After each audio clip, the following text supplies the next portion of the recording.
আসসালামু আলাইকুম সবাইকে। সবাই কেমন আছেন? আশা করি সবাই ভালো আছেন, সবাই অনেক সুস্থ আছেন। তো এটি হলো আমাদের ফার্মের ঠিক পাশেরই একটি পুকুর। এই পুকুরটাতে আনুমানিক ২ বছর যাবৎ কোনো প্রকারের চাষাবাদ করা হয় না।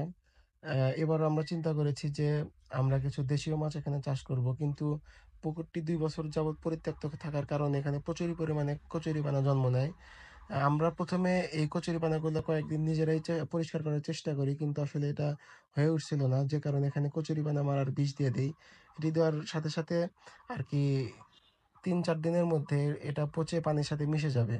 তো এটা হলো কচুরিপানার সেই বিষ দেওয়ার ২ দিন পরের অবস্থা।